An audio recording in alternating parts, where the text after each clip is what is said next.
elemento central de esta historia, que yo les voy a invitar a ustedes a que lo leamos esta semana en familia, lo leamos en sus casas, ese testimonio, esa escritura quedada aquí plasmada para que tú y yo podamos decir que nuestro Señor resucitó. Es nuestro deber meditar en la escritura. Es nuestro deber nosotros afianzarnos día a día en la palabra. No es lo que el diablo dice, no es lo que el mundo dice, es lo que la escritura dice. La escritura se constituye para nosotros en la única norma. Y como ya mencioné, esas mujeres tenían la esperanza de encontrar un qué. Pero encontraron una tumba, pero no solamente una tumba vacía, porque uno podría pensar, la tumba está vacía, alguien robó el cuerpo debe estar en algún lugar. Y vemos que en alguno de esos relatos podríamos observar que están ángeles mensajeros del cielo, anunciando lo que ya el Señor había anunciado, anunciando aquello que no había sido creído, porque para la mente humana era complejo que una persona después de que muere resucita. Eso no es algo que lógicamente está anclado en el pensamiento judío, ni tampoco está anclado en el pensamiento testigo. El judío confiaba en la resurrección final, en el día final cuando el Señor iba a resucitar a todos los justos. Pero el judío promedio, en la época de nuestro Señor Jesucristo, esperaba encontrar el cuerpo. Y el Señor con la resurrección estaba testificando precisamente que el sacrificio en la cruz no fue en vano. Vamos a referenciar primeramente, vamos a orar antes de iniciar y vamos a referenciar algunos de estos. Señor, te damos gracias. Gracias, Señor, porque en la cruz tú, Señor, aplacaste la ira del Padre. Uniste, Señor, de salvación a una humanidad perdida y caída en pecado. Trajiste, Señor, salvación y justificación a un pueblo que ya estaba condenado. Gracias, Señor, por tu grande amor. Gracias, Señor, porque hoy podemos elevar un grito de victoria. Tú resucitaste. Tú estás vivo, Señor.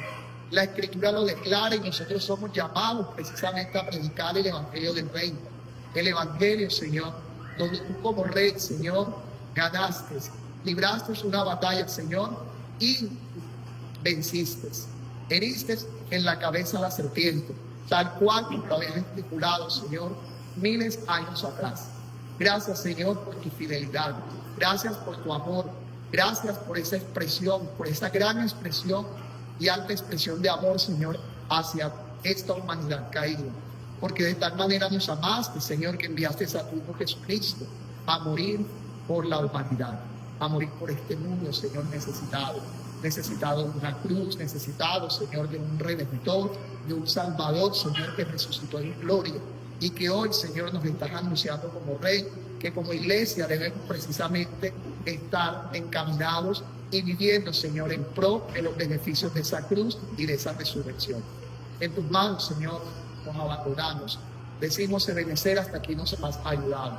Guárdanos, Señor, para que hoy podamos escuchar tu palabra, para que hoy podamos meditar en ella, para que hoy podamos ser confrontados, Señor, con nuestros pecados, pero también a la vez traer consolación a nuestras vidas, a nuestras almas, donde podamos recordar, Señor, que en el mundo tendremos aflicción, pero confiemos, Señor, porque tú, a través de la cruz y a través de tu resurrección, venciste esa mundo. Gracias, Señor. En Cristo Jesús. Amén. Vámonos a 1 Corintios para analizar un primer hecho. 1 Corintios. 1 Corintios, capítulo 15. Y vamos a leer los primeros versículos solamente. La próxima semana estaremos enfatizando y vamos a analizar 1 Corintios.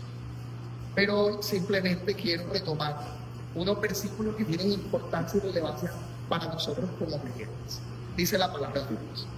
Dice el apóstol Pablo a la iglesia de los Corintios: además os declaro, hermanos, el evangelio que os he predicado, el cual también recibisteis, en el cual también perseveráis, por el cual asimismo, si retenéis la palabra que os he predicado, sois salvos, si no creísteis en vano. Porque primeramente os he enseñado lo mismo que os recibí, que Cristo murió que Cristo murió por nuestros pecados conforme a la ¿qué? A las Escrituras. Y que fue sepultado y resucitó al tercer día conforme a la ¿qué? A las Escrituras. Y que apareció a Cefas y después a los 12. Después apareció a más de 500 hermanos a la vez, de los cuales muchos viven aún y otros ya mueren. Después apareció a Jacobo, después a todos los apóstoles y al último de todos, como un abortivo, me apareció a mí. Ahí tenemos un testimonio claro. Para el pensamiento griego, la resurrección, digámoslo así, era una imposibilidad. El cuerpo no ha de resucitar para la filosofía griega. Al contrario, el cuerpo es la cárcel del alma. Nos tenemos que libertar ¿del qué? Del cuerpo. Por eso es que la cruz y el sacrificio de Cristo y la resurrección es escándalo. Es escándalo para ese mundo y para ese pensamiento griego. Porque es desafiar a toda una cultura. Y más esta cultura de los corintios, donde muchos de ellos estaban ¿qué? Objetando la resurrección. Y el apóstol Pablo, en el primero versículo, lo que está dando es un testimonio documentado de lo que sucedió con nuestro Señor después de la cruz. Al él decir sus últimas palabras, consumado es. Al él proclamar precisamente un grito de victoria, un grito militar donde él nos estaba diciendo: yo he ganado la batalla, yo he vencido al mundo, yo he vencido a la muerte. Y eso es lo que está testificando el apóstol Pablo aquí en estos primeros versículos. Y es una manera también de nosotros recordar que la resurrección es una realidad, hermanos. La resurrección no es un absurdo, es real porque está testificado en la misma Escritura. Y nosotros debemos aprender a vivir y depender de la palabra de Dios. No depender precisamente del pan, no depender de lo que el mundo nos pueda ofrecer, porque al fin y al cabo lo que el mundo ofrece es pan. Pero nuestro Señor nos ofrece vida y vida en abundancia. Entonces, si nosotros miramos, el mismo Señor nos enseñó en la tentación que no solo de pan vive el hombre, sino que vive ¿de qué? De toda palabra que sale de la boca de Dios. ¿Y esta es palabra de quién? Es palabra de Dios. Y si esta es palabra de Dios, yo debo precisamente alinearme a lo que la Biblia dice, no a lo que yo pretendo definir. ¿Ok? Como muchos hombres, hoy por lo menos en la mañana, nos topamos con una persona la cual decía: todas las religiones conocen a Dios. Dios es uno, pero cualquier cosa que el hombre haga, cualquier cosa que el hombre o cualquier proyecto que el hombre emprenda, si es un proyecto espiritual, lo debe conducir ¿a quién? A Dios. Porque esa es la imagen que se tiene. Un hombre que precisamente el hombre es quien lo define todo. El hombre es quien básicamente establece cuál es el camino que precisamente es el que va a proveer salvación a su alma. Y Dios tiene que estar de acuerdo con eso. Porque es que nos olvidamos una consigna clara. Cuando Dios inició su ministerio, Él inauguró su reino. Por ende, el que murió en la cruz, el que estuvo precisamente sepultado, el que estuvo 3 días en la tumba y el que resucitó el domingo muy temprano en la mañana, ¿quién es? Es el Rey. Y es el evangelio del que Él vino a proclamar, el evangelio del que. Y si yo predico que Cristo es Rey, cambian las condiciones. Porque yo me estoy acercando es al Rey. Yo no me estoy acercando a un Dios que básicamente va a ser diseñado y yo lo voy a hacer conforme a lo que yo quiero y a lo que yo deseo. El Rey de la Escritura no es un Rey que se va a acomodar a ti, ni va a hacer las cosas como tú las quieres hacer. Él determina los tiempos, Él determina las formas, Él determina el modo, y desde el principio Él determinó que la salvación para el hombre venía por la muerte del Cordero. Venía a través del sacrificio, venía a través de la expiación. Y eso es lo que vemos en los relatos del Evangelio. Cómo el ministerio de Jesús va en ascenso. Cómo el ministerio de Jesús llega a la cima por la cruz del Calvario. Y llega a la cima cuando Él expresa consumado es. Mis hermanos, esa es la esperanza. En el mundo vamos a tener aflicción, pero ¿por qué yo puedo confiar? ¿Por qué yo puedo tener una base de seguridad? ¿Por qué? ¿Qué es lo que me lleva a mí a vivir seguro y a levantarme con la esperanza de que mañana será un día donde el reino de Dios se va a extender? Porque Él resucitó. La resurrección es la prenda de garantía que el Señor nos da. Que la muerte no lo pudo ¿qué? Retener. La muerte no pudo contener al Salvador y al Rey de Gloria, porque Él vino con el propósito de derrocar, de destruir el pecado, se hizo maldición para hoy proveernos con las bendiciones del reino, para que hoy la iglesia sea una iglesia que realmente entienda cuál es el propósito por el cual nosotros estamos aquí. La resurrección, mis hermanos, quiero como que ir rompiendo con algunos mitos. Hoy por hoy, en la sociedad en que nosotros estamos, nosotros tenemos una falsa idea por la cual Jesús vino. Muchos creen que Jesús vino porque Israel no pudo cumplir el propósito, a Dios se le salió de las manos, Dios tuvo que enviar a su hijo para arreglar el problema y ahora vamos a ser conducidos al cielo. Mirando el cielo, mirándolo como un lugar totalmente contrario o alejado de la tierra. Y yo pregunto, cuando Dios reposó de su buena creación, cuando Dios reposó al séptimo día, Él dijo, o sea, antes de entrar al reposo, Él dijo que todo lo que hizo, lo hizo ¿qué? Bueno y bueno en gran manera. El rey lo expresó. Por ende, la tierra es una buena ¿qué? Creación. La tierra es buena porque Dios la hizo. Y cuando Dios viene a salvarnos, cuando Dios viene a rendirnos, por eso es que encontramos mucho en los salmos que los justos, ¿qué es lo que van a heredar los justos? ¿Qué es lo que van a heredar los justos? ¿Dónde dice que los justos van a heredar el cielo? Deme ese indicativo. Si alguien lo tiene, lo puede comentar. Siempre en toda la escritura, tanto en el Antiguo Testamento como en el Nuevo Testamento, nosotros vemos que los justos heredarán ¿la qué? La promesa que Dios le dio a Israel es la tierra prometida, Canaán, desde un inicio. Y que en este caso, el Dios de Abraham, Dios le promete, ¿qué le promete Dios a Abraham? ¿Qué le promete al padre de la fe? Porque así lo llama Hebreo. ¿Qué le promete? Le promete que él será bendición a todas las naciones. Le promete una tierra, pero también le promete que será bendición a todas las naciones. Y hay algo bien, que encaja bien hermoso, porque la palabra de Dios es perfecta, porque es inspirada por Él. Esto no es algo, esto no es la revelación humana de yo querer encajar cosas. Aquí tenemos 1500 años de historia, donde es la historia de Dios, donde el clima de la historia, mis hermanos, siempre vemos el desarrollo histórico dependiendo del desarrollo de la civilización. Y eso no es así. El clima de la historia, ¿saben dónde estuvo, hermano? El clima de la historia estuvo en la cruz. El clima de la historia estuvo en la redención. El clima de la historia estuvo en la resurrección. Ese es el clima de la historia. Y por eso cada uno de nosotros estamos llamados a leer la resurrección en el contexto del Nuevo Testamento. ¿Dónde resucitó Jesús? Jesús es la promesa que de Israel iba a ser provista salvación a todas las naciones. El Salvador es judío. Y no nos debe dar miedo decir o expresar eso.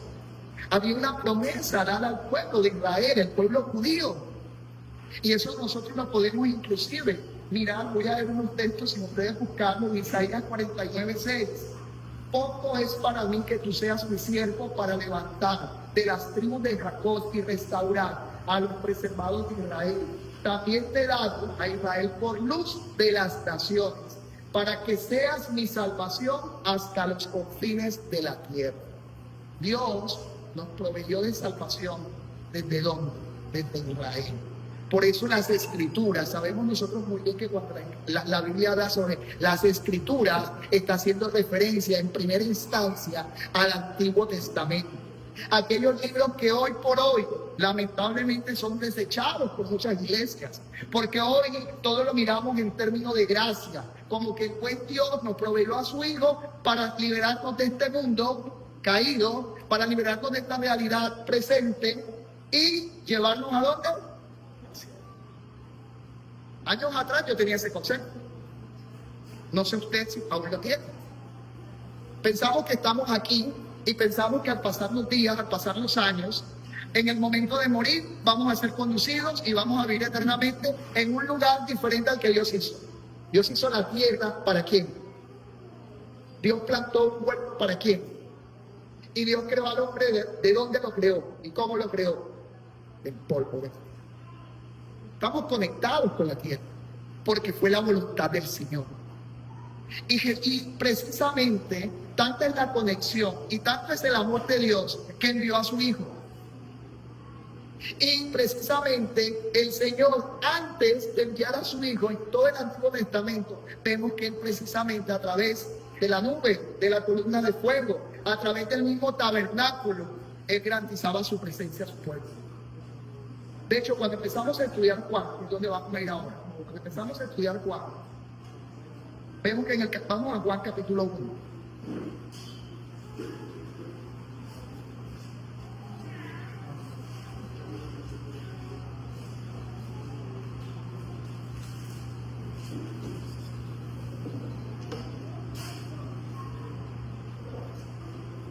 Y vamos a leer el versículo. Vamos a leer desde el versículo 6. Hubo un hombre enviado de Dios, el cual se llamaba Juan. Este vino, ¿para qué vino Juan? ¿Para hacer qué? Testimonio. Vino por testimonio, para que diese testimonio de la luz, a fin de que todos creyesen por él. Juan no era la luz, sino para que diese testimonio de la ¿qué? De la luz. Aquella luz verdadera que alumbra a todo hombre venía. ¿A dónde venía? Venía a este mundo. En el mundo estaba, y el mundo por él fue hecho, pero el mundo no lo conoció. A los suyos vino y los suyos no le recibieron, mas a todos los que le recibieron, a los que creen en su nombre, les dio la potestad de ser hechos hijos de Dios. Vamos a centrarnos en el versículo 9. Aquella luz verdadera que alumbraba a todo hombre venía a este mundo. La palabra en griego es tabernaculizar, muy relacionada a un término que está ¿dónde? En el Antiguo Testamento. ¿Qué propósito y significado tenía el tabernáculo? Tabernáculo garantizado que Dios estaba presente con su pueblo. El tabernáculo era una muestra significativa del amor de Dios por Israel. De decirle a Israel: yo estoy en medio de ustedes. Yo los defiendo, yo los cuido, yo los protejo y yo soy su salvador.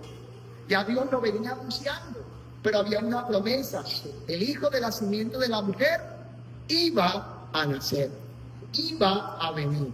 Y Juan fue el testigo, el que habló acerca de la luz. Él no era la luz. Y el Señor vino y también se tabernaculizó. O sea que nuestro Señor hizo ¿qué? Morada. Estableció su tienda. Pero esa tienda ahora era de carne y hueso. Ya no era un tabernáculo. Ya no eran objetos que simbolizaban a Cristo. Ya era Cristo presente entre nosotros, el Señor. Y eso muestra, mis hermanos, la buena voluntad del Señor, que siempre Dios ha sido bueno y amoroso con la humanidad. Dios siempre ha sido fiel cumpliendo su palabra. Dios siempre ha garantizado que la tierra ha de ser el lugar donde el hombre ha de morar. Resurrección significa recreación. No es que yo voy a ser llevado al cielo a través de la resurrección. La resurrección es la buena voluntad del Señor, de Él venir, morir y garantizar lo que ha prometido a través de la resurrección misma. La resurrección es primicia, es prenda de garantía. No solamente en relación a que el rey ahora ha recuperado todo aquello que fue perdido ¿en quién?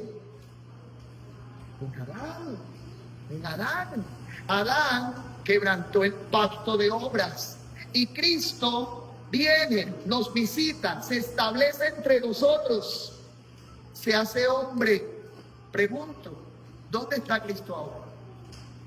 ¿Qué dice la Escritura sobre la ubicación de nuestro Señor? ¿Dónde está Él? Él está en el cielo. Él está a la diestra de Dios Padre Todopoderoso. ¿Pero en qué estado está?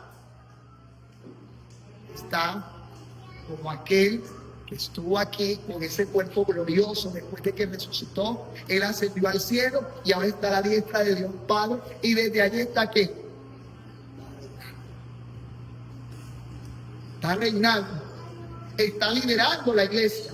Porque eso es lo que nos expresa la palabra de Dios. Él nos está diciendo, yo soy la cabeza, ya yo vencí, ya la muerte no tiene que jugar. Porque Él vive, no temo el mañana, no debo tener temor. Hoy lo cantábamos. El hecho de que haya una tumba vacía y que el Señor se manifestara, porque no solamente es el hecho de la tumba vacía, la manifestación, el Él mostrarse como alguien vivo y verdadero y presente, que aunque fue abandonado por el mundo y todo el mundo le dio la espalda, Él nunca nos dio la espalda a nosotros. Mis hermanos, nosotros tenemos que empezar a valorar como iglesia y empezar a escudriñar cuál es el significado de la resurrección. La resurrección va más allá del interés común de ser librado de peligros o aflicciones. Si usted está aquí porque quiere tener una vida cómoda, está en el lugar equivocado. Porque el texto nos dice, en el mundo vamos a tener aflicción. El ser portadores y seguidores de Cristo es llevar la cruz de Cristo. Y la cruz de Cristo significó un alto precio. Y la iglesia ahora también tiene que asumir ese alto precio, no en términos soterológicos, sino en términos de extender y ser bendición y llevar el nombre de Dios a todas las que somos llamados a ser bendición. Y eso es lo que de una u otra manera declara la resurrección. Dios no nos resucitó y nos dio la primicia y no nos dio una prenda de garantía simplemente para llevarnos al cielo y librarnos de este mundo. O como algunos otros piensan, algunos dicen que este mundo al final de los tiempos va a